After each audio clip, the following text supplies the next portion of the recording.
Credit card और mobile bank में online fraud से बचाने के लिए भारतीय रिजर्व बैंक ने एक नई व्यवस्था बनाई है। सभी बैंकों को अब अनिवार्य रूप से सभी उपभोक्ताओं के एसएमएस अलर्ट को रजिस्टर करना होगा। इसके तहत उसी अलर्ट मैसेज से उपभोक्ता जवाब भेज सकता है कि उसके साथ फ्रॉड हो गया है। उसकी जानकारी के बिना या झांसा देकर किसी ने पैसे निकालने की कोशिश कर ली है। नई गाइडलाइन के तहत ऑनलाइन के अलावा दुकानों या मॉल में इलेक्ट्रॉनिक भुगतान के वक्त हुए फ्रॉड को भी शामिल किया गया है। बैंकों को अब अपने होम पेज पर फ्रॉड लेनदेन को रजिस्टर करना पड़ेगा।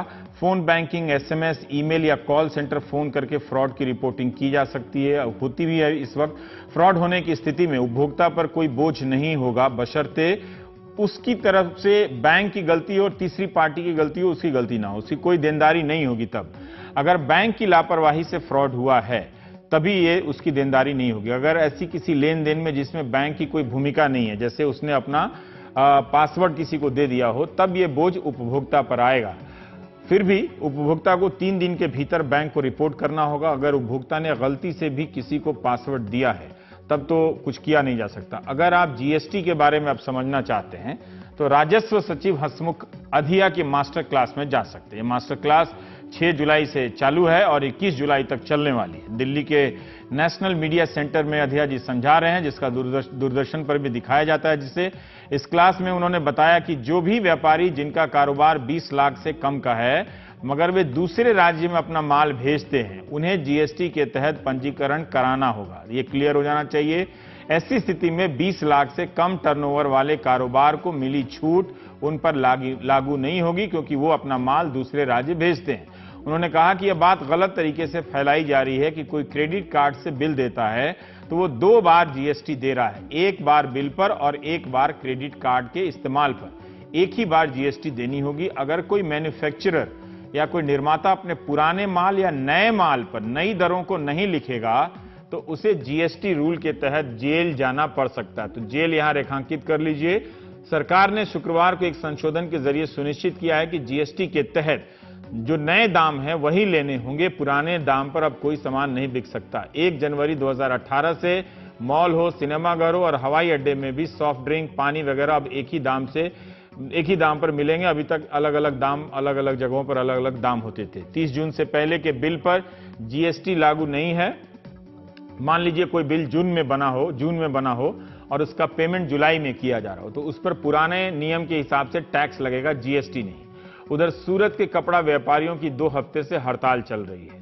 सरकार ने अपना इरादा साफ कर दिया है, मगर व्यापारी अड़े हैं कि कपड़ा के व्यापार के कई चरणों पर जीएसटी लगा देने से कारोबार का ढांचा चरमरा रहा है। 2 हफ्ते की हड़ताल के बाद व्यापारियों को लाठीचार्ज के अलावा कुछ हासिल नहीं हुआ। व्यापारी दावा कर रहे हैं कि हम ही लोग हैं जो हड़ताल कर रहे हैं, पर बीजेपी के सांसद सीआर पाटिल कहते हैं कि ये टेक्सटाइल से जुड़े लोगों की हड़ताल नहीं है। पार्किंग के कॉन्ट्रैक्ट वाले हैं, प्रिंट वाले हैं, पोस्टर वाले इस हड़ताल को चला रहे हैं। गजब है ये भी। उनकी इस बात से बात समझ नहीं आई कि पार्किंग वाले जीएसटी को लेकर कपड़ा व्यापारियों के बदले क्यों हड़ताल करेंगे। क्या कोई दूसरा समुदाय भी, तबका भी दूसरे समुदाय के बदले हड़ताल करता है? मतलब कॉन्ट्रैक्ट पर हड़ताल कर सकते हैं क्या आप? जीएसटी संघर्ष समिति के अध्यक्ष जयलाल ने राजीव पाठक को बताया कि कुल 90,000 लोग हड़ताल में शामिल हैं। हर दिन सूरत के कपड़ा व्यापार का टर्नओवर 400 करोड़ का है। इस लिहाज से 10 दिन में 4,000 करोड़ का नुकसान हुआ। यहाँ 65,000 कपड़ा व्यापारी हैं, 25,000 एजेंट हैं। इनकी चपेट में इन सबके साथ काम करने वाले मजदूर वर्ग भी आ गए। हड़ताल के कारण उन्हें कई दिनों तक बिना काम के ही रहना पड़ रहा है। व्यापारियों का कहना है कि यार्न से आगे धागा बनाने के बाद से की जो प्रक्रिया है उस पर 5% जीएसटी नहीं लगनी चाहिए, क्योंकि यार्न के बाद कई तरह के काम होते हैं जो छोटे छोटे व्यापारी करते हैं। व्यापारियों को भी राजस्व सचिव के मास्टर क्लास में दिल्ली आ जाना चाहिए, समझना चाहिए, या फिर उन्हें ही सूरत बुला लेना चाहिए।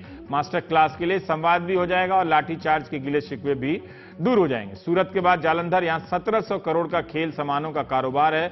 इसमें 70-80% असंगठित क्षेत्र की तरह काम होता है और 1 लाख के करीब लोगों को रोजगार मिलता है। इसमें हमारे सहयोगी निखिल पांधी ने उनकी रिपोर्ट की है।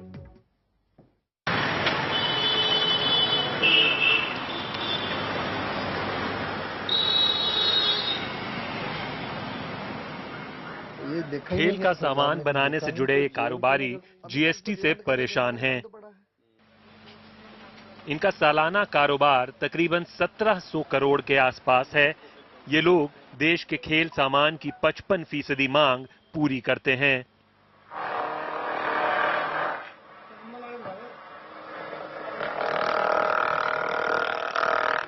इनमें से तकरीबन 70 से 80% असंगठित क्षेत्र से जुड़े हैं। इनकी तादाद 1 लाख के आसपास है।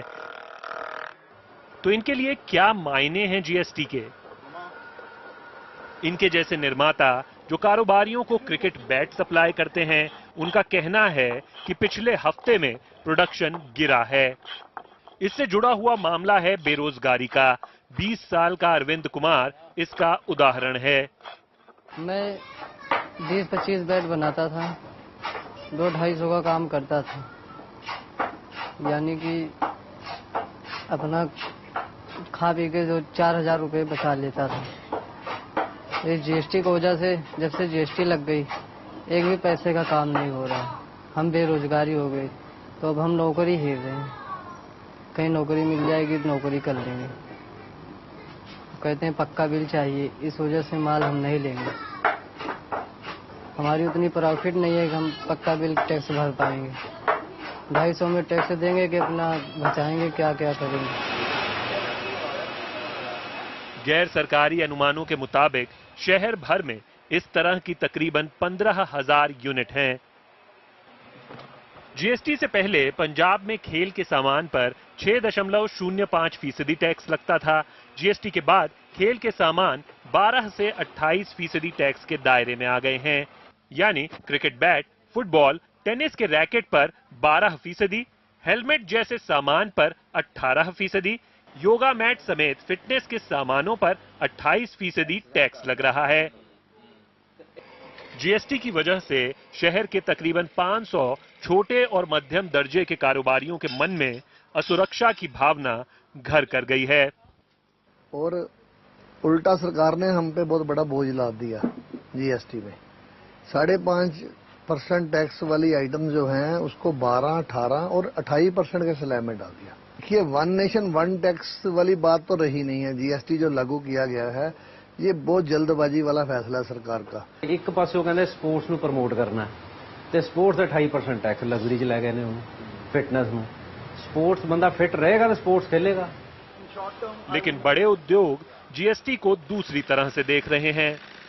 ट्रैवलिंग पे, मशीनरी पे, लॉट ऑफ सर्विसेज पे, ट्रांसपोर्टेशन पे जो हम आगे सर्विस टैक्स दे रहे थे उसे इनपुट क्रेडिट नहीं मिल रहा था।